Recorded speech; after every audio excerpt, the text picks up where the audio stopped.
पर अज का जरा किस्सा है पिया एक सच्चा किस्सा है पिया ते नाल सबक मूल वाकया भी है।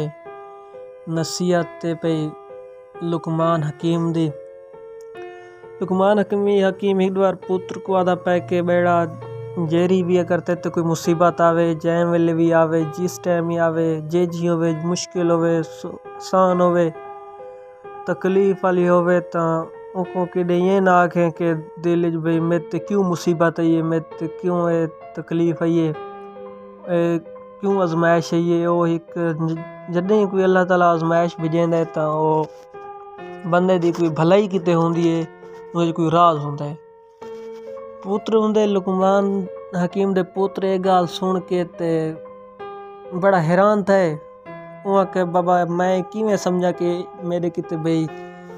भलाई दी है जरी ठीक चीज़ देनी तकलीफ पई है मुश्किल ही सटेंदी पई बंदे को बंदा जलील थींदा पे ओ किवें मैं आख भाई मेरे किते भलाई है। तो लुकमान आखे भाई चलो ठीक है अगर तू नहीं मनेंदा ता नबी हिन पे हर उम्मत दी इसलाह किते अल्लाह ताला नबी भेजन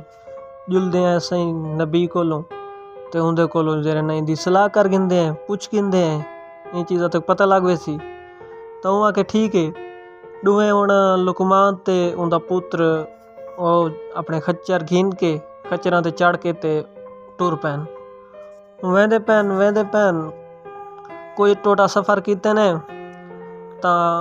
गर्मी है बहु दोपहर थी गए एक दरख्त दे तले लाजा सही कढ़ी ने सही शी काट के वाती में अगा टुर पैन अगों टुरन ता वाला ओ एक ना लुकमान को धुआं नजर आया एक जाओ तो उठदा पिया है धुआं ते इवें ना वो चलदी पे पता लगता है कि कोई जिवें को भाई आंदा पे क्या है कोई मतलब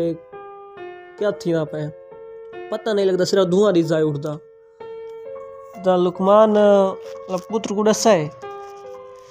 वहाँ के अच्छा भाई मैं पुत्र हूँ मैं थी खड़ा तो तू समझो देखो मैं खचरा को खड़ा गया ओ तई मैं जो ही वाला ओ दा मैं थोड़ा जगह था ना तो लुकमान दे पुत्र को पैर दे उते कोई हड्डी शड्डी लगी है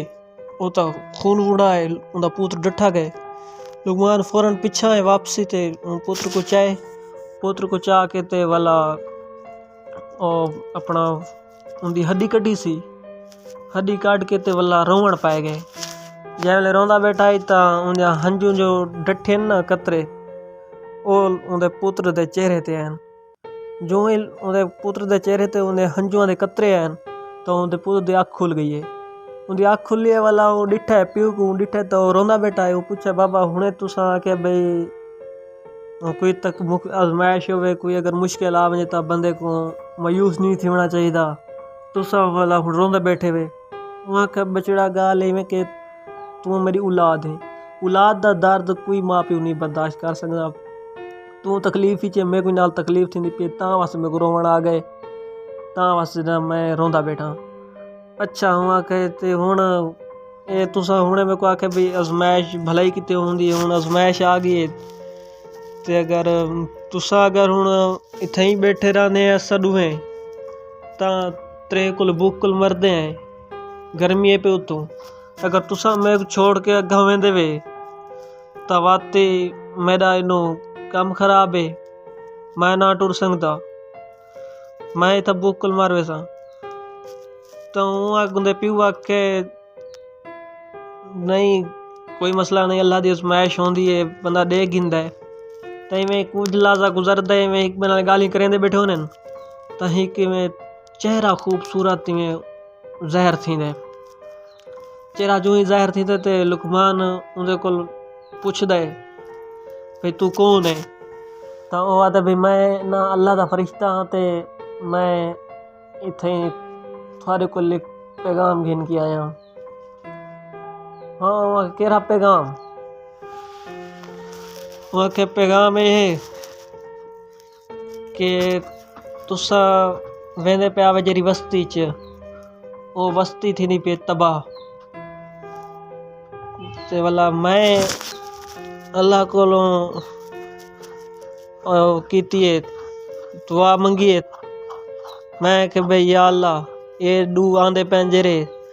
तो इन्ना को जेरे ना ते ना वड़ीता वने ये बच वने चलो वस्ती तो तबाह थी नहीं पई है ते ता वास्ते ना ये तेरे पुत्र को जेरी ये ठीकरी लगी है हड्डी लगी है ये ई वास्ते लगी है थोड़ी भलाई किते लगी है ताकि तुसा को देर थी वैसी तुसा इत्था मसरूफ थी वैसो ते उनते ना संगसो अगर उनते आंदे आवे ता मुंडो तबाह थींदी आवे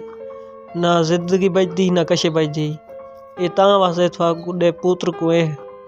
आजमाइश ही सटा गए ते हड्डी लगी है फौरन वाला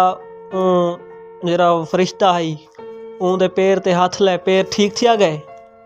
तो उन्होंने खावना पीवना जो खत्म थिया वधाई तो खावने पीवने वाले जेरे उन्होंने हैन पे कलोटे शलोटे उन्होंने हाथ शत लाए सी वो खावने उन्होंने को ला गए फरिश्ता हुण लगा वेंदा रहंदा है लुकमान पुत्र को आदा है देख देना तो जो मैं आखे भाई आजमाइश कोई भलाई होंदी है अल्लाह ताला दी एक भलाई है कि असा को वो बचा के देसी अगर असा लगे वेंदे तो ते को ठीकरी न लगदी असा लगे वेंदे तो उथा तबाह थी वञूं आ हुण अगर असा न गए तो असा बच गए हैं हुण पैर ही तेरा ठीक थी गए अल्लाह ताला एक सिला रीते असा को आजमाइश दा ता ई वास्ते आदन के कोई नहीं आजमाइश को कहीं बुरा भला ना आखो मुश्किल वक्त कोई बुरा भला ना आखो वो एक थोड़ी भलाई किते होंदा है उनदे च कोई रास होंदा है।